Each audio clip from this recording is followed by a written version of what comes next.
Bonjour, soyez tous bénis dans le nom de Jésus-Christ de Nazareth. Alors, il me fait plaisir, par sa grâce, de vous retrouver encore aujourd'hui pour partager un bout des choses qui le concernent. Donc, un bout de choses de Dieu. Amen. Et après avoir parlé de l'importance de la lecture de la Bible, nous continuons aujourd'hui avec le thème de la prière. Donc nous introduisons aujourd'hui le thème de la prière. Amen.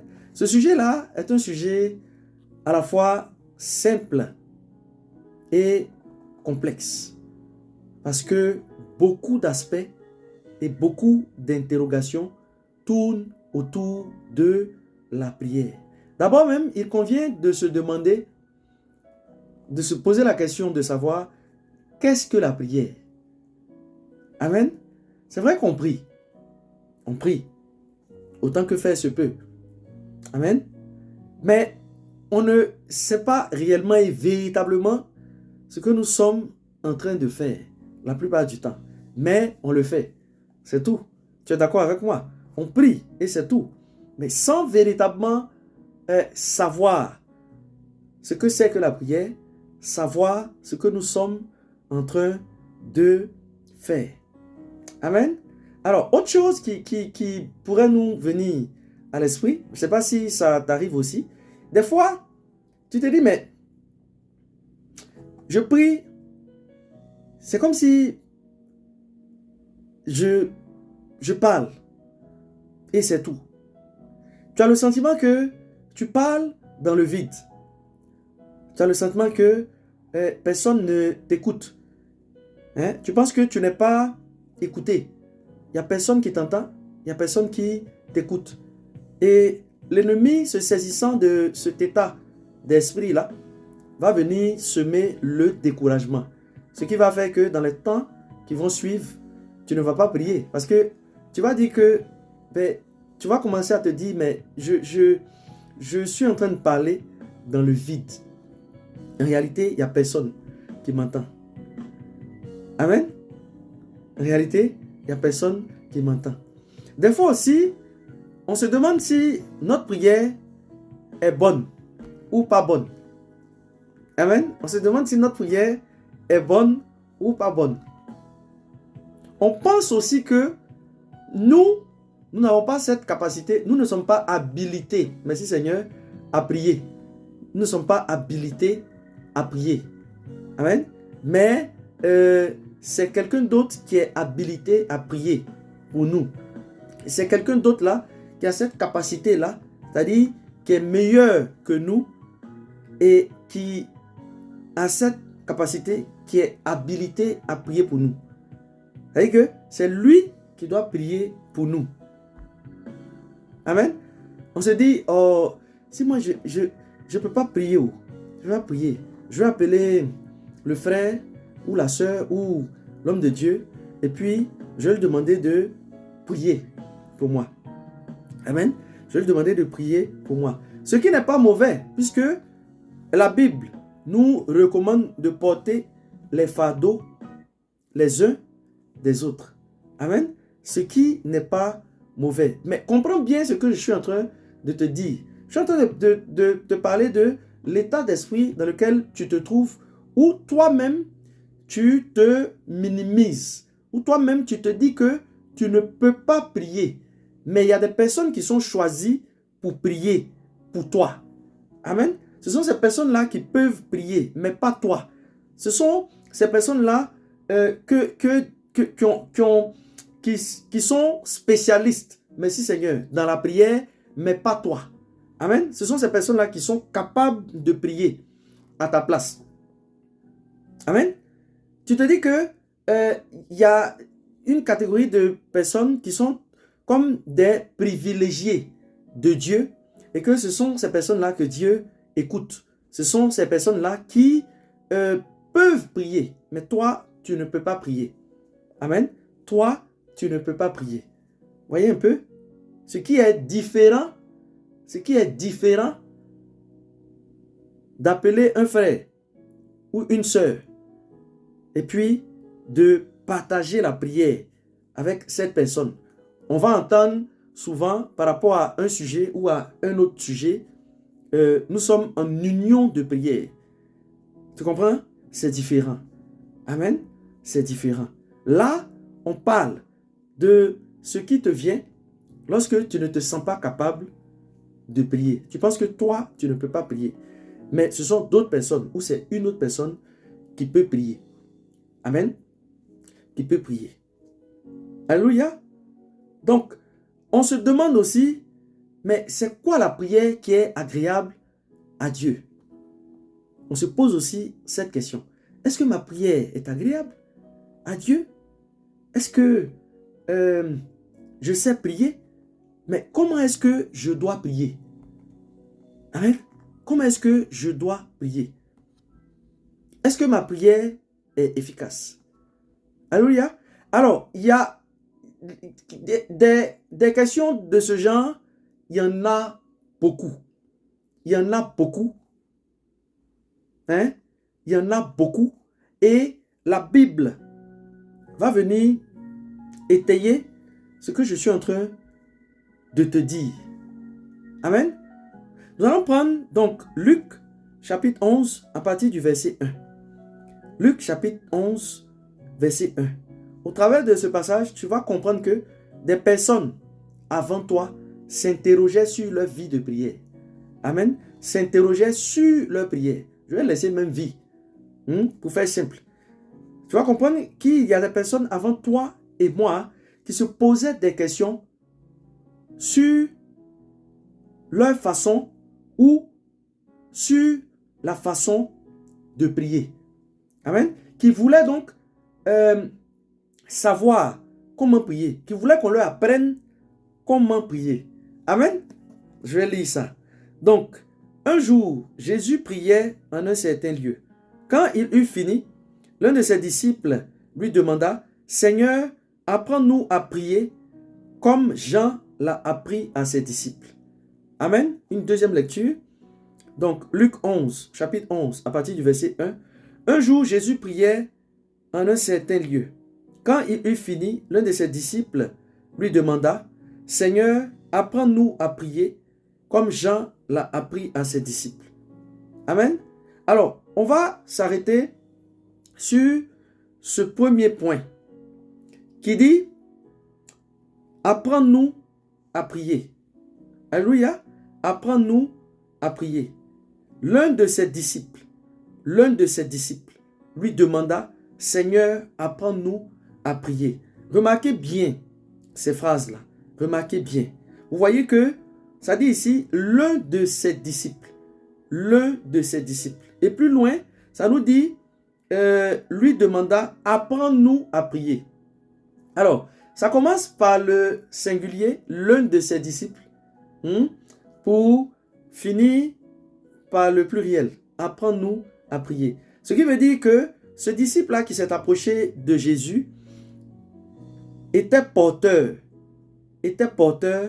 d'une demande commune.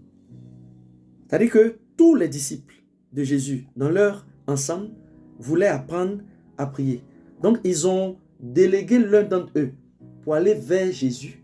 Et celui-là va lui demander. Il va lui dire, Seigneur, apprends-nous à prier. Il aurait pu dire, Seigneur, apprends-moi à prier. Puisque la Bible dit, l'un de ses disciples. Mais il dit, apprends-nous à prier. Pour vous dire que, eux tous, les disciples là, voulaient apprendre à prier. Mais s'ils voulaient apprendre à prier, c'est qu'il y a quelque chose qui n'allait pas dans leur prière. Ils se sont rendus compte que quelque chose n'allait pas dans leur prière. Ils se sont rendus compte qu'il y a des connaissances qu'ils n'avaient pas au sujet de la prière. Ils se sont rendus compte, ils ont réalisé que quelque chose manquait à leur prière. Ils ont réalisé que il y avait des erreurs dans leur façon de prier. Ils ont pris conscience qu'il y avait quelque chose à bonifier, à changer dans leur façon de prier. Amen. Ils ont compris cela. Mais lorsque j'étais en train de lire ce passage, je me suis étonné. Je me suis étonné. Pourquoi? Parce que je me suis dit, mais les disciples faisaient partie du peuple élu de Dieu, de ce peuple-là, détenteur de la tradition. Hein? La tradition transmise à Moïse par Dieu. Hein? Transmise à Moïse par Dieu. Donc, ils avaient cette tradition-là qui est la loi. Amen. Ils avaient la loi que Moïse leur avait transmise. Cette loi-là qui venait de Dieu. Mais qui parle de loi ici, parle également, comme je l'ai dit, de tradition. Donc, ceux-là même qui avaient la tradition, ceux-là même qui avaient la loi, hein? Ceux-là même qui avaient la loi ont approché Jésus pour lui demander de leur apprendre à prier. Alors que, en parlant de loi, en parlant de tradition, on te parle aussi de la loi et des prophètes. Ça veut dire que la prière était dans leur coutume. La prière était dans cette loi-là. La prière fait partie de cette tradition-là, de ce qui leur a été transmis depuis Moïse jusqu'aux disciples. Ça fait partie de cela. C'est-à-dire qu'ils savaient, de par la loi, comment honorer Dieu, comment rendre grâce à Dieu, comment adresser des demandes à Dieu, comment invoquer le nom de Dieu, comment sanctifier le nom de Dieu, comment célébrer Dieu, et j'en passe. Ils savaient toutes ces choses. Et toutes ces choses sont contenues dans la prière. Amen. Ça veut dire qu'ils savaient comment prier de par leur tradition.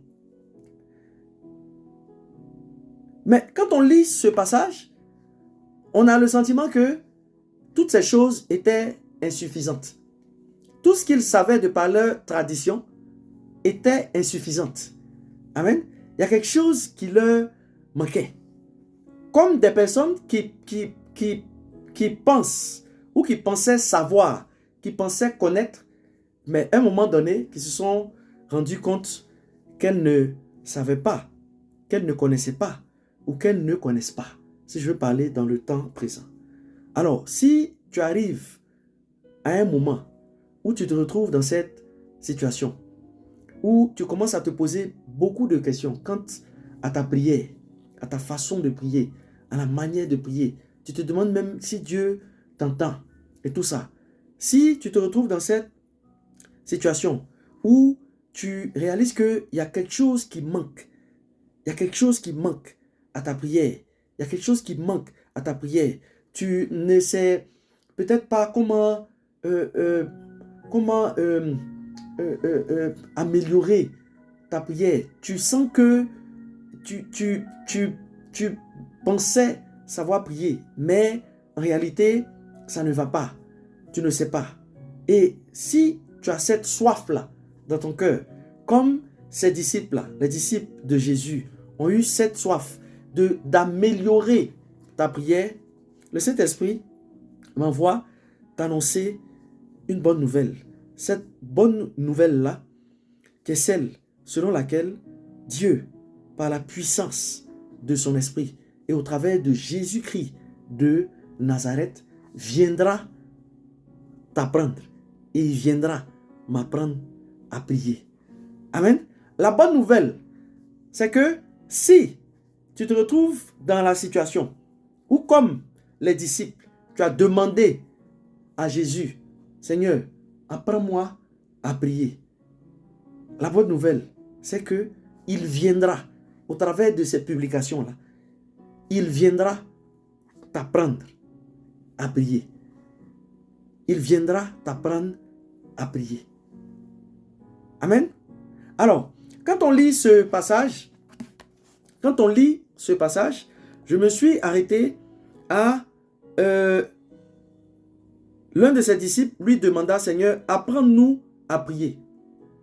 Mais quand on continue, il dit, comme Jean l'a appris à ses disciples. Ça veut dire que avant les disciples de Jésus, même les disciples de Jean sont allés vers Jean pour lui demander, Maître, apprends-nous à prier. Amen. Apprends-nous à prier. Alors qu'il s'agit du même peuple. Il s'agissait du même peuple. Les disciples de Jean, les disciples de Jésus-Christ de Nazareth, c'est le même peuple qui a grandi dans la loi, qui a grandi dans la loi, qui a grandi dans la prière. Ça veut dire que même quand les enfants naissent, quand les enfants là étaient en âge de parler, même dans leurs propres mots, on leur enseignait la prière. Amen. Certainement qu'ils savaient comment prier dans leurs mots. Amen. Mais même les disciples de Jean, avant les disciples de Jésus, vont venir demander à Jean de leur apprendre à prier. Ce passage-là ne le dit pas. Mais si ce passage-là dit que le disciple a demandé à Jésus, apprends-nous à prier comme Jean l'a appris à ses disciples. Pour que Jean puisse apprendre cela à ses disciples, donc apprendre à prier à ses disciples, c'est que les disciples de Jean ont demandé à Jean de leur apprendre à prier. Amen. Donc, ce peuple-là a compris à un moment donné qu'il y avait quelque chose qui manquait. Ce peuple-là a compris à un moment donné que ce qu'ils avaient reçu par la loi, donc la façon de prier, les enseignements de la loi au sujet de la prière manquait de quelque chose. Et qu'il fallait donc continuer cet apprentissage-là auprès de Jean et plus loin auprès de Jésus-Christ de Nazareth. Amen. Ils ont compris, ils se sont remis en question et ils ont compris que Jean et Jésus devaient venir parfaire leur prière parce que la perfection vient de Dieu. Parfaire leur prière ou leur donner un modèle, en leur donnant un modèle de prière. Amen. Alors, dans les publications qui vont suivre, nous allons parler de ce que c'est que la prière. Nous allons nous poser la question de savoir qu'est-ce que la prière. Nous allons également nous interroger sur l'importance de la prière pour nous. Donc, pourquoi prier? Pourquoi nous devons prier? Pourquoi tu dois prier? Pourquoi je dois prier? Nous allons également parler des dispositions à prendre avant même d'entrer dans la prière, avant de prier. Nous allons voir ce qui est à éviter dans la prière et ce qu'il faut également faire, ce qui est donc important dans la prière et ce qui n'est pas nécessaire dans la prière. Amen. Nous allons parler de la prière qui est agréable à Dieu et de la prière efficace. De la prière efficace. Nous allons parler de la prière efficace. Alléluia. Celle-là même qui d'une façon ou d'une autre, parce que Dieu fait ce qu'il veut, comme il veut, avec qui il veut et quand il veut. Amen. Pour vous dire qu'il est le maître des temps et des circonstances, c'est pas parce que j'ai prié tout de suite là que en même temps, paf, je reçois en même temps l'exaucement. Amen. Mais nous allons parler de comment rendre notre prière efficace. Pour terminer ensuite par le modèle de prière laissé par Jésus aux apôtres. Nous allons terminer par le modèle de prière que Jésus nous a laissé. Parce que s'il a laissé ça à ses disciples, si en répondant à la question, à leur demande, il leur a donné un modèle de prière. Il leur a dit quand vous priez, je paraphrase un peu, pardon, faites comme ceci. Amen. Ou bien priez comme ça. Hein? Si il leur a dit ça, c'est qu'il leur a laissé un modèle excellent de prière. Donc, c'est avec ce modèle-là que nous allons terminer ce thème-là sur la prière.